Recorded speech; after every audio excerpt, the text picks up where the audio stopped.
My name is Mahesh Odhrani, and with Strategic Wealth Design, and I also have Michael Beatty with my office as well. And we're here today to talk about student loan repayment strategies. This has become a very popular topic, especially in the last 18 months or so, with some of the federal changes on student loans and deferment of the payments, and as well as because the student loan has become a pretty big debt in this country. So we're hovering at about $1.5 trillion worth of student loan debt in this country. So it's become a very hot topic, and many clients that we deal with in certain sectors, like the dental markets, so we work with a lot of dentists and the physicians. They do carry high amounts of student loan debt, but also it is quite a burden for a lot of individuals as they're talking about student loan, as they are building their finances and saving for their retirement. The student loans do become a drag. So our goal today is to talk about some of the current events around student loans, and we'll go through the agenda item here in a second. And then Mike is going to cover through a lot of the details about repayment strategies, and then I'm going to talk about a couple of strategies around investments and then work our way towards into some of the offerings that we have as well. So a couple of housekeeping items before we go ahead and get started. In your portal for GoToWebinar, you'll see there are sections regarding asking some questions or a chat box. If you do have any questions, I would suggest putting it in the question box. Both Mike and I will monitor those. We will certainly try to answer all those questions by the end of the presentation. We'll try to take them throughout the presentation as they pertain to a certain topic.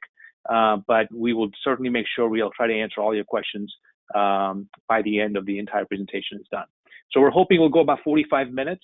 We may go a little bit over, so I appreciate your patience. And let's see, I've muted everyone else, so everyone's on mute as well. And if you have a specific question, I'd be happy to unmute you, and you can ask a question live too, or you can go ahead and put it in the question box. So with that, let's go ahead and get started. So just a quick disclosure from our compliance department, basically saying that this material is general in nature. Please don't take this as specific advice to your situation or act on what we discussed today. Please consult with your tax advisors, your attorneys, or seek out specific consultation with us so we can tailor the advice specific to your situation. This is the agenda that we'll go through. So we'll talk about the current environment, repayment plans, how do you maximize student loan forgiveness, and then we're going to talk about some strategies and a case study. So at this point, I could introduce my associate Mike. Michael Beatty is a financial advisor with our firm. He specializes in working with students regarding working with individuals and clients, but spends a lot of time working with individuals that have student loan debt. So he's our go-to advisor at our firm for student loan repayment strategies, and he'll cover through all the strategies and all the nitty-gritty details, and I'll jump back in a few minutes to talk about some of the higher level strategies and from a financial planning perspective, what you should consider when you're looking at these options and choices. So with that, Mike, take it away. Perfect. Thanks, Mahesh. Thanks for the introduction. Let me share my screen here. Mahesh, do you want me to pop over and share my screen, or just keep using yours? Yep. Okay, nope. That was go my for answer right Go there. for it.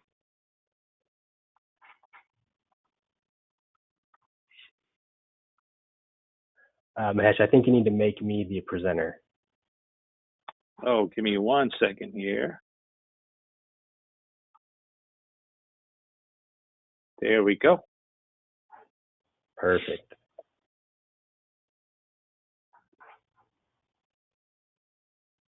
Okay, perfect. So it looks like everybody is seeing my screen, so good to go. First thing that we wanted to cover were just kind of some current events or the current environment of student loan debt. One of the big things, obviously, is that we have the federal student loan freeze that started back in when the pandemic hit in early 2020, and it's been interesting to see that this 0% interest and the zero payments have continued to be pushed out. I think originally it was pushed out to September of 2020. Then it was pushed out until I think it was February of 2021, then September of 2021, and then about a month ago, President Biden, he pushed it out one last time, at least they say so, until the end of January 2022. Keep in mind, if you were on an income-driven plan, these non-payments or these zero payments, they're still counting towards your plan.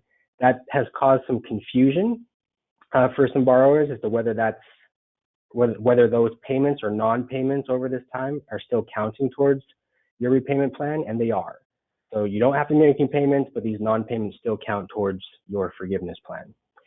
Another thing that was recently announced is that Fed Loans is not renewing their contract. So the government, they contract out 9 different student loan servicers. The biggest of the 9 are Fed Loan, Great Lakes, Navient, and Nelnet. Those are the biggest 4. There's 5 others that are a lot smaller. So it was kind of poor timing, but Fed Loans, if you have Fed Loans as your servicer, they're not renewing your contract, and your loan will be transferred to a different servicer. So just keep that in mind. That doesn't affect your student loans in any way.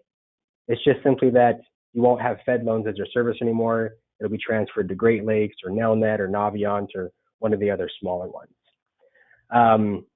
There are continued discussions among the legislators about coming out with new repayment plans in addition to the payee and the repayee plans. So there's always continued discussions on that. Nothing has been finalized yet. That was a much bigger topic last year during the presidential election. It's kind of died down a little bit, but just keep that in mind that there's nothing set in stone yet. And the last thing that we wanted to mention here is that what we're seeing is a bit of a trend from employers. So it seems like more and more employers are offering plans to their employees for reimbursing for student loan payments. So more employers are doing that to try and attract better talent and keep talent by offering to say, hey, well, if you come work for us, in addition to all of the other benefits that we offer, we'll also reimburse you $500 a month or $1,000 a month towards your student loan payments, which can really be helpful. So that's just a quick overview of the current environment. I'm going to jump to the next agenda topic, which are the different repayment plans.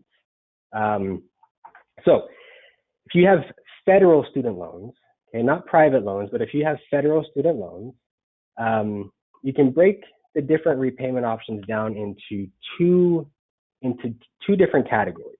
Okay, you have your traditional plans, okay, and then you have your income-driven plans. On this slide, I'm just going to quickly explain how the traditional plans work, and then on the next slide, I'll explain how the income-driven plans work a little more. Okay, so the standard plan essentially is just a 10-year repayment schedule. So if you have $200,000 of debt, they're going to put that $200,000 of debt on a 10-year schedule, same fixed payment, same level payment every month for 10 years, and after 10 years, it'll be paid off.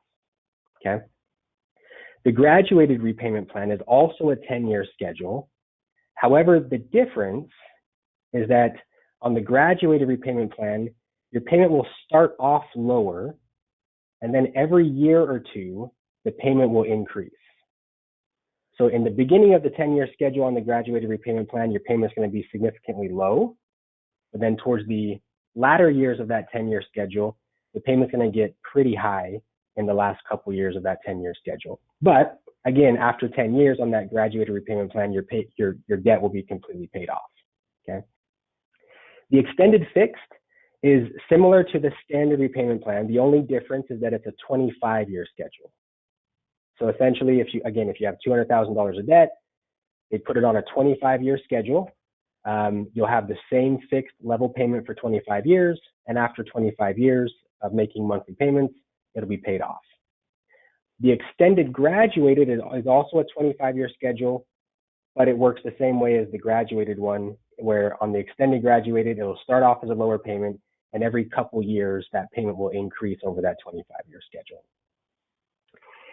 So that's how those traditional plans work. I'm going to jump over to the next slide on the income-driven plans unless there's any questions. I don't see any questions on the traditional plans. The income-driven plans are a little bit more complicated than those traditional plans. Those traditional plans are very straightforward. The income-driven plans are a bit different.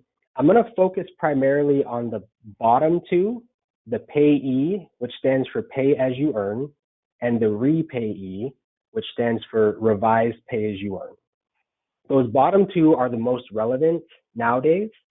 The top two, the ICR, is less relevant. The ICR was introduced back in the 90s, and the IBR was introduced back in the mid-2000s. So those are definitely less relevant, whereas the payee and the repayee were introduced in 2013 and 2016. So those are much more relevant nowadays as far as the more popular plans for the income-driven repayment plans, okay? The big thing that you have to understand, there's two things that you really need to understand about these income-driven plans. Number one, these are taxable forgiveness plans, okay? So any amount of debt that you have left over after you complete these plans will be forgiven. So the payee plan is a 20-year plan, repayee a 25-year plan. After 20 or 25 years on the plan, the remaining debt that you have on either of those plans will be forgiven. However, you have to note that it's a taxable forgiveness. So any amount that's left over after 20 or 25 years will be forgiven, but you have to pay taxes on the amount of student loan debt that is forgiven, okay? The payments are calculated each and every year. So it is possible that every year you will have a new payment on the payee or the repayee, okay? So how the payment is calculated is it's a percentage of your discretionary income. So every single year, you have to recertify your income from the previous year. The payee and the repayee are 10% of your discretionary income. So let's do an example. Let's say last year, in 2020, your discretionary income was $100,000. Well, when you recertify your income this year in 2021, you will use that $100,000 income from the 2020 year. So if we take 10% of your $100,000 income from 2020, your new payment will be calculated as $10,000 for the year, or broken down on a monthly basis, the payment will be $833 per month. And then the next year, in 2022, you'll have to recertify your income again, and your payment will then be based off of your 2021 income. So it is possible that if your income fluctuates from year to year, that your payments will be different each and every year, okay? Now, a strategy that you can use with these income-driven plans to take this a step further is there are different strategies that you can use to keep your payments lower on these income-driven plans. So what we need to understand is what income from your tax return the servicers are looking at to calculate your income. So there's a line item on your tax return that's called adjusted gross income, AGI for short, okay? So that is the income number that they use from your tax return in order to calculate your payment. So the higher your adjusted gross income is on your tax return, the higher your payment's going to be, because it's going to be 10% of that number. Or the lower that you keep your AGI, the lower your payment will be. So this is a neat thing about these income-driven plans, is that you do have some flexibility and some control over the payments, because if you do some tax planning ahead of time in advance and try and keep your adjusted gross income low, then you can keep your student loan payments much lower. And there's different ways that you can work with your financial professionals to plan ahead of time to keep that AGI lower. So if you're working with an accountant or a financial planner like us, there's stuff that you can do ahead of time to have control and flexibility over those plans, over that AGI. Any questions on how these income-driven plans work? All right. A very popular subject right now is refinancing with a private lender. So here's how refinancing works. Essentially, refinancing works where you transfer all of your federal student loans over to a private lender. So therefore, your student loans are no longer federal loans under the government system, but they're rather private loans with private lenders. Okay. The huge attraction right now to these private loans, to refinancing to a private lender, are the low interest rates. I see some private lenders out there advertising interest rates for student loan debt at 2.5%, 3%, 3.5%, 4%.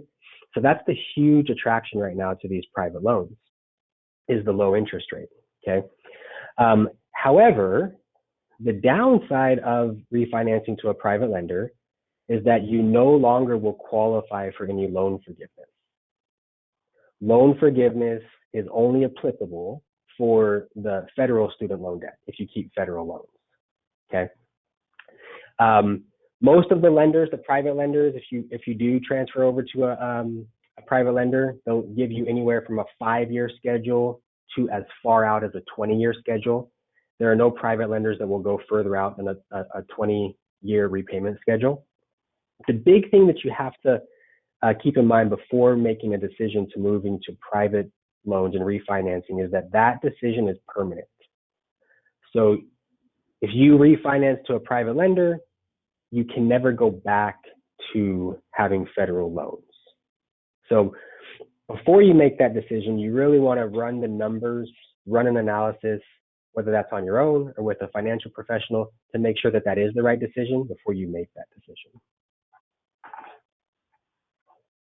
All right, maximizing student loan forgiveness. On to the next topic. That was kind of an overview of the different repayment options, federal repayment options versus the private lending options. A common question that I get from the individuals that I work with that have student loan debt is, hey, Mike, should I just go ahead and try and pay off all of my loans? Should I just try and pay them off? Or should I go for one of those forgiveness plans using the payee or the repayee plan? What should I do for my situation? Well, the answer is very different depending on what your situation is, okay? And when I sit down with a client and we run this analysis, these are the 6 main factors that we look at in determining whether paying off the student loan debt is the right option or going for one of the forgiveness plans is the right option, okay? So income is a huge deciding factor in that. How high is your income? How low is your income? What does your future income potential look like? And then how much debt do you have? Do you have $50,000 of student loan debt, $100,000? Do you have $400,000, $500,000 or more? So that's another deciding factor as well. Marital status is a factor. So the strategy for a single person for paying off the student loan debt can be much different than for a person that is married. That strategy can be very different. The other thing that we look at is if you are married, does your spouse have federal student loan debt? Because that can change the strategy. And does your spouse have income? And if your spouse does have income, does your spouse have a high income, a low income, an average income? That changes the strategy as well. And the last thing that we look at is the state of residency. So 9 of the states in the US are what's called community property states. Most of those community property states are on the West Coast, most of them. But the strategy, if you live in a community property state, can be very different than if you do not live in a community property state. So these are 6 of the main factors that we look at in deciding or answering the question for someone of, should I pay off all my debt or should I go for one of the forgiveness plans? So Mike, I have a question before you move on your slide. So you mentioned 9 community property states. So there's a little quiz for you. Do you remember those 9 states?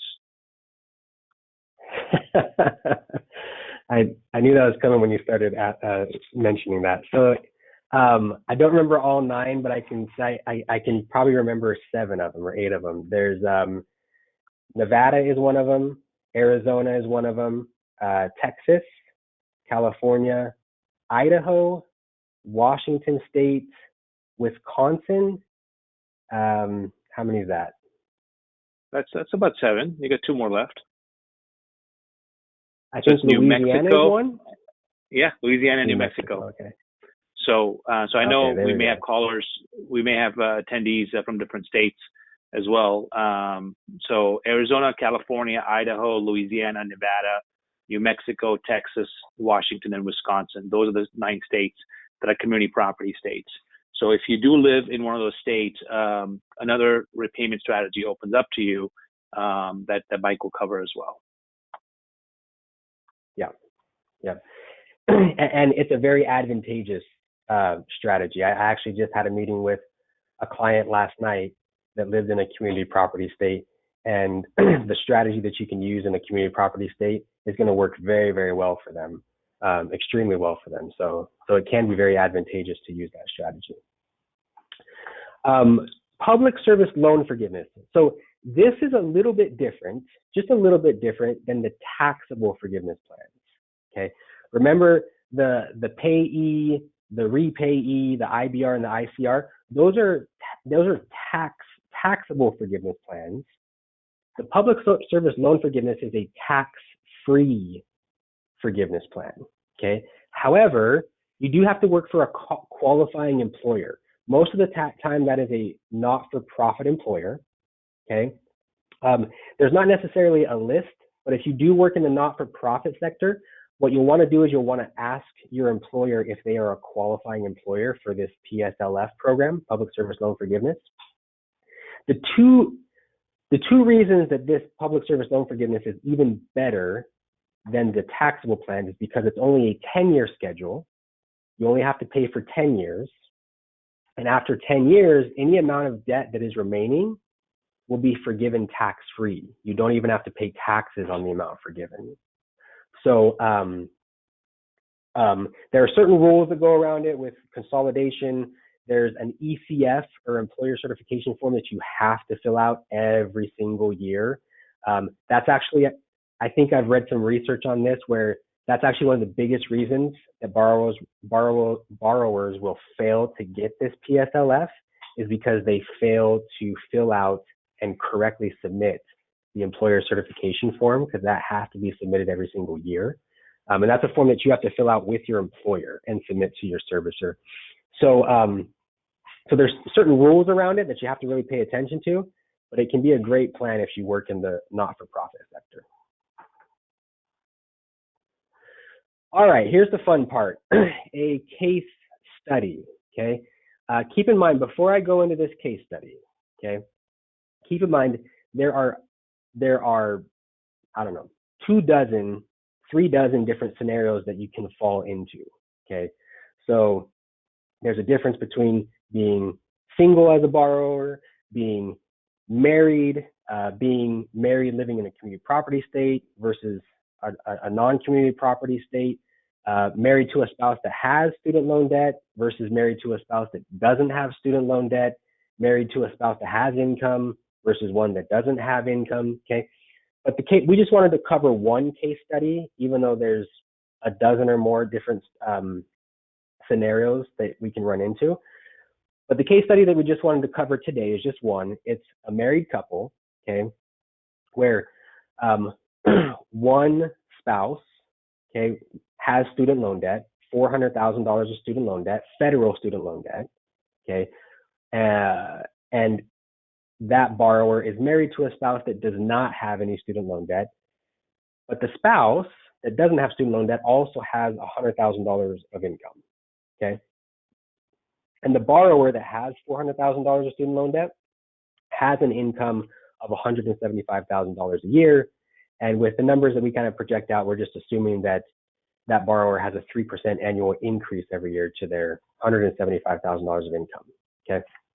So we just wanted to, this first slide just gives you a little bit of a glimpse of what the payments would look like and the schedules would look like if you were, you had $400,000 of student loan debt, you were married to a spouse that has $100,000 of income, but with no student loan debt.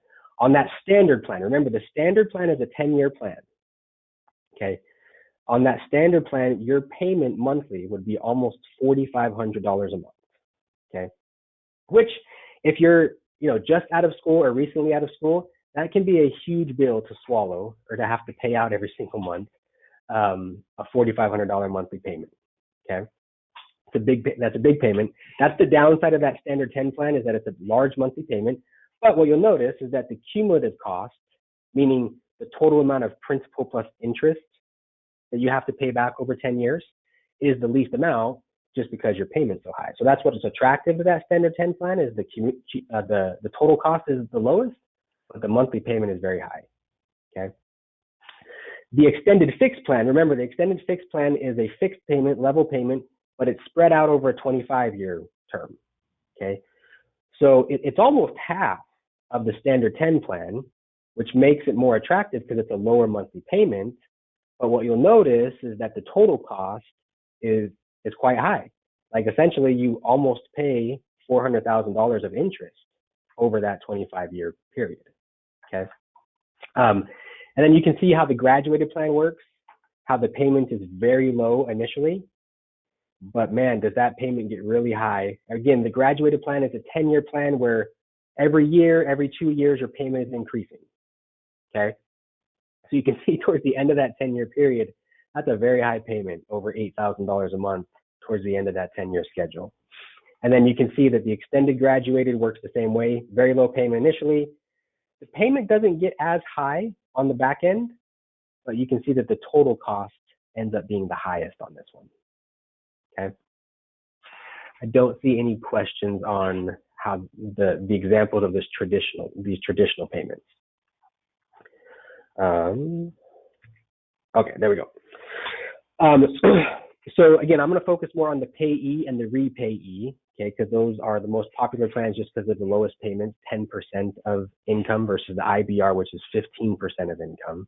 Okay, you can see that the payee plan and the repay plan start off much lower, okay, and gradually get higher, but they never get to the point where it's a $4,000 or $4,500 or $8,000 payment on the back end. Okay, the cumulative cost is a little bit higher than the previous options, but on this next slide, I just want to break down the options to consider for this case study. Okay, so the most relevant options that we would consider for this case study, if a client came to us with this scenario, is the standard plan, refinancing to a private lender, doing the payee plan, whether that's married filing jointly or married filing separately, and the repayee plan would be the 5 things that we consider. Okay. What you'll notice is that the cumulative cost is the lowest, again, on the standard 10 plan, but it's also the highest monthly payment. Okay. The refinance to a private lender, okay, is a much lower payment. It's almost half of the standard plan. And you can see that because interest rates are so low right now, in the private sector, in the private lending sector, as low as 4%, 3%.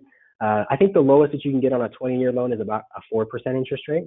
The cumulative cost is not that much more than the standard 10 plan, meaning the total amount of principal and interest that you pay back, but the payment's almost half. And again, that's the attractive thing for the private refinancing right now, is how low the interest rate is, keeping the total amount of interest that you pay back so low. Okay.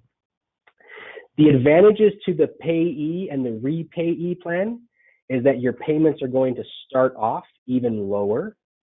Okay, that's the big advantage, which would then allow you in your initial years of working, if you're just out of school or soon to be out of school, or you've been out of school only for a couple years, these payee plans and repayee plans are going to allow much lower payments initially, and therefore allow you to save more into bank accounts, save more into retirement accounts, save more into investment accounts, and start to build up some investment assets because your payment's not going to be as high as the standard plan, or even as high as the private refinance with the private lender initially. The cumulative cost includes the total payments. So on the payee and the repayee plans, that cumulative cost includes not only the payments that you make over the 20 or 25-year schedule, but it also includes the tax bill that you'll have to pay for any debt that is forgiven on the back end. Okay. Now, a big reason that the repayee plan has such a much larger cumulative cost compared to the payee plan is because of the additional 5 years. Remember, the payee plan is only a 20-year schedule. The repayee plan is a 25-year schedule. Okay. Those extra 5 years on that repayee plan can end up costing you quite a bit of payments on the back end, because usually towards the last 5 years of your career is usually when you're making the most amount of money. And since your payments on these plans are always based off of whatever your income is, if you're making much more money in your late 50s, early 60s, then those last 5 years can end up costing quite a bit of money. So I don't see any questions. Mahesh, I'm going to turn the time back over to Mahesh. Mahesh wants to add on to this subject around this case study. So I'm going to turn the time back over to him so he can add on to this case study from his end. Thank you, Mike. Appreciate it. So when we're looking at strategies for student loan repayments, many times people stop at looking at this cumulative cost, and they say, hey, what is the lowest cost that's going to cost me? And pardon me, let me share my screen here. All right, so where most people stop is this cumulative cost, and it does not tell the full story. So when we're doing financial planning and incorporating strategies for looking at the entire financial picture, but also incorporating strategies for student loan repayments, we want to also consider, in our space, there's a technical term called opportunity cost. But what that basically means is could you take some of these savings that are created? So if you were not on a standard plan, could you take some of those savings and invest it somewhere else? And if you could invest it somewhere else and earn a return on it, which is better than some of these other repayment plans, what would that output look like? And then there's other factors to consider that we'll talk about here in a moment as well. So I just took this case study. We took this case study and we basically said, okay, let's see what the outcome would look like if I just ran a scenario, an investment scenario till age 65. And what would the outcome look like for these different scenarios based on this repayment schedule? And I'm going to go into our planning software. So we use a planning software. We call it Wealth 360. And this, again, helps our clients envision, look at a lot of different factors. We can run what-if scenarios. So I'm just going to focus on this piece here. And as you can see on the left-hand side, I've got these toggle switches for the different programs that we just went through. And I'm going to turn on, for example, the standard 10 investment. And what you will see here, give me 1 second. I got this big screen. Okay, there we go. So what you'll see here is that I'm going to just hover over this last year. So again, looking at that same scenario, now I'm just taking it till retirement age. I'm going to Social Security retirement age, late 67. And what you'll see in this scenario that if you were to choose a standard 10 repayment program, after those 10 years of your repayment is done, you can see there's no investments, there's no accumulation happening in your portfolios and your investments. And then you start saving. So you take that payment and now you start saving that money over the next, until age 67. And the standard 10 investment program, you're accumulating about 1.9 million in total assets by retirement. So it's nothing to sneeze at. It's pretty decent chunk. I mean, we're looking at some large numbers. That's sort of the average client that we work with when we're working with dentists and physicians. So, but you accumulate about 1.9 million. Well, what if you were to say, let's refinance that debt? Let's take a look at refinancing it in the private sector. So you don't have a federal loan anymore, and you pick up a private loan. If you were to do that, then your payments are lower, but you're investing along the way. And that's what you're seeing here, is that we have a little bit more assets in those first 10 years. But over the next 20, 25 years that we look at as far as investing and saving goes, by the time we retire at 67, we have accumulated almost 2.4 million of assets. So the output is better than a standard 10 investment program. And then you start taking a look at the forgiveness options that we have down here. You have the repay investment, and we have to also factor in the taxes that are due, that would be due on that forgiveness. And we factor that in here. So to show you what the repay option would look like is it would be about 2.2 million. Now, again, that is lower because that time is extended over that 25 years of the repayee program. So because it's over 25 years, more interest is obviously accumulating, and because of that, the output is a little bit lower. And we start taking a look at the payee married filing jointly. Now this is for obviously you could be in a state like Nevada and still file married filing jointly. As Mike mentioned, as we talked about before, there's only 9 states that offer that are community property states that would offer you the ability to file tax returns married filing separately. So what you see here is we're using married filing jointly for all the other states, and even for all states. If you file, if you're married and you file jointly, then what you see the output looks like is about 2.4 million. So again, this is factoring in the forgiveness. Your payments are lower. You have more assets accumulating in the initial years because your payments are lower as well. But you're accumulating about 2.4 million. However, now if you were to live in a community property state, and if you were to take a look at a married filing separately situation,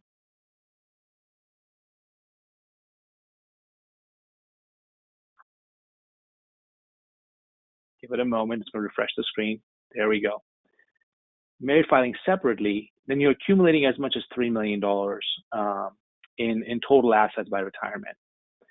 So again, this is just to show you one example. This is not going to look like your situation because every situation is different. Everyone is looking at different, they have different trajectory of income, and we'll talk a little bit about the factors to consider. But what we're seeing is in states and community property states, married filing separately has a better opportunity to accumulate wealth over time, and then using the payee option and filing your taxes married filing separately. However, it adds another cost because your tax costs may go up because your CPA or your accountant may charge you an additional fee for filing an additional tax return. So most accountants charge by tax returns, not by family necessarily. So they may be charging you additional fees because you're filing an additional tax return. So that has to be factored in as well. But going back into the presentation here, and again, for attendees to join a little bit later, please feel free to, there's a question box, feel free to put in questions in the question box as well. Mike and I will be able to address those as well as we go on. But the key is, as you're looking at all of this, my hope is that you don't run to one of these options and say, okay, this is the option that I'm going to pick because it looks beautiful on Mahesh's screen. What I'm hopeful is that you look at this and you say, hey, it depends. And it depends because it depends upon your goals, what you are looking at accomplishing, which state do you want to live in? Will you be living in a community property state, or will you look at moving to a different state, maybe perhaps in a state where you're closer to family? To look at what your goals are for your income and your trajectory for your income. We talk about your future income, but are you going to own a business, or are you going to just work at a company and be an employee because that's your personality for the rest of your life? If you are going to be a business owner, there may be more flexibility because your payments and your repayment schedules are based upon your AGI, your adjusted gross income. We may have a little bit more flexibility if you were a business owner or independent contractor, because you can fund into retirement accounts and lower your income, you lower your adjusted gross income. So there's that opportunity as well to lower your adjusted gross income if you're a business owner, because you can look at some of these retirement accounts like 401k plans and pension plans and profit sharing plans and fund large amounts to bring your income down. Other thing to think about is liquidity. Do you have liquidity? Do you have enough liquid assets? Do you have an emergency savings fund built up? And looking at What about other goals that you have? Again, going back to liquidity and goals, all this stuff sort of ties in together, is looking at do you have kids? Do you have to pay for college expenses at some point? How is all that going to factor in? And the kids, having children, impact your repayment schedule as well. Not just married household, if you're married or not, but having children impact your repayment schedule too. And you take a look at your risk tolerance, and that is key. I mean, the investment scenarios that we ran were for someone that's just starting off, perhaps can afford to take a little bit more risk. But if you are risk averse, if you're scared of taking risk, and you're conservative as an investor, then those numbers are going to be completely different for you. So the risk tolerance is impacted as well. And another factor of that is, are you comfortable taking the risk that you will be in a government program for the next 20 years? Would you want to consider perhaps going into in a private loan, lock in that rate, you know what it is, you have the full 20 years, versus being in a government-based program, in a federal program or repayment schedule? Those programs may change over time. Usually they change for the better. That's what we have seen historically. So usually they've been getting better over the years, but they can change because it's controlled by the government. So, and the lastly is behavior. What type of behavior do you have? What are you comfortable with? Do you like debt? Do you not like debt? We have seen clients that aggressively want to pay off their student loan debt. We have seen individuals that are very comfortable with keeping it for the next 20, 25 years. So we have to also take a look at behavior and see what type of behaviors will you have over those next 20, 25 years, so that you can comfortably save at the same time. Will you be a diligent investor? Will you save that difference if you were to go for one of the forgiveness programs? So those are all different things that we have to factor in when we're looking at this. So one of the solutions that are available to you through our firm, we offer student loan advice services. If you do not have an advisor on your side, or perhaps your advisor is not does not specialize in student loan advice and repayment strategies, these are services that we have built out. They're on our website. You will receive an email in the next few days. You can go on our website at strategicwd.com. You can feel free to all this exact same information, pricing, everything is on the website. So feel free to take a look at that. Where most clients may start off is either at the basic or enhanced services. So basic is basically, we would charge you a one-time fee. We would consult with you and give you our recommendations. We use a lot of tools and technology. You saw some pieces of that today, but we use our tools and technology to run comprehensive analysis on what may be the best situation for you. Our enhanced services is more hand-holding and more guidance throughout the year, in a given year. And then our ultimate is where we do financial planning along with the student loan advice. So what we see is individuals may start when they're just graduating and they have to make decisions around the student loans. They may start with basic or perhaps enhanced, but usually in about a year to 2 years, they all move over to the ultimate because they want the financial planning part of it as well. So again, this is on our website. You can take a look at it. If you'd like to engage, feel free to give us a call, or you will receive a survey at the tail end. You can check off on there if you'd like to consult with us on your student loans. Our process is basically, we would have a discovery call, understand your goals, understand what you're looking to accomplish, learn a little bit more about your student loans. That's where you'll send information over to us. We'll prepare all the analysis and everything on our end, and we'll review it together. And then lastly is we'll create an action plan for you to implement from that. So it's not something that we would just hand you a report and get you on your way. We will discuss it in detail. We will talk about how it impacts your situation, and then we'll come up with a list of recommendations and action plan, and we'll support you through that process. So the markets that we serve, we specialize. Majority of what we see and then what we work with is dentists and physicians, and that's sort of become a niche for us. But we certainly work with other professionals as well. I think if you have student loan debt, the conversations are the same, the tools are the same. So, but certainly we can work with other professionals as well. But majority of our time is spent with dentists and physicians. But if you do have questions, please do feel free to reach out to us. If we're not the right fit, we'll be happy to refer you to other professionals that we know. So again, about strategic wealth design, this is the team. So Michael and I, the advisors on the team, and then we have Tanya and Laura helping us and supporting us and our clients. Why would you hire us? If you are considering hiring an advisor, really paying a professional to advise you and guide you through this process, why would you pick us? Is because we are passionate about enriching the lives of people we touch. The way we do it is through finance, is through financial planning and helping people make decisions around their money. We always use a comprehensive process. That's our financial planning process that we use, and our goal and what I've always discussed with clients, that we plan for you as if you are our family. So if you are our age, Mike and my age, we'll plan as if we're planning for ourselves or a sibling of ours. If you are our parents' age, we would plan for you as if you are our parent or an uncle and aunt. So we want to make sure we plan for you as if you're family and give you the advice. We're fiduciary-based advisors, so we have to give you advice that's in your best interest. We help reduce the learning curve. So the number one reason people hire us is because they don't want to sit there and read through all the online articles, all the resources, watch all the videos on YouTube. They treasure their time, and they want to lean on professionals for their advice.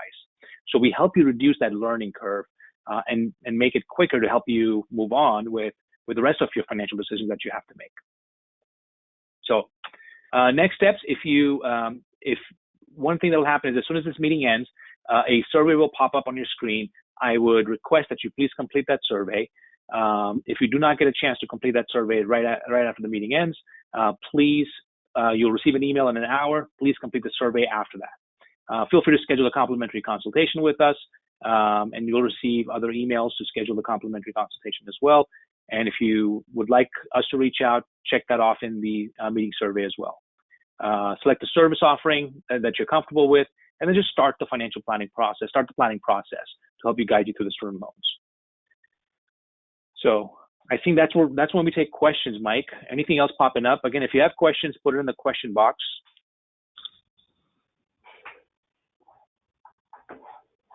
I don't see any questions, Mike. I don't know if you see anything. No, I don't see anything on my end. All right. So I think we did a pretty bang up job of covering all this. So that's always a sign. So again, if you don't have any questions right now, as soon as the meeting ends, you may say, bummer, I meant to ask that and I forgot. Feel free to shoot us an email. You have my email. You may have Mike's email as well. Feel free to shoot us an email, and we'll be happy to answer those questions. So thank you again, everyone, for your time. I really appreciate it, and hope this meeting was valuable. This meeting was recorded, and the recording will be made available to everyone in the next few weeks. So with that, have a good night and take care.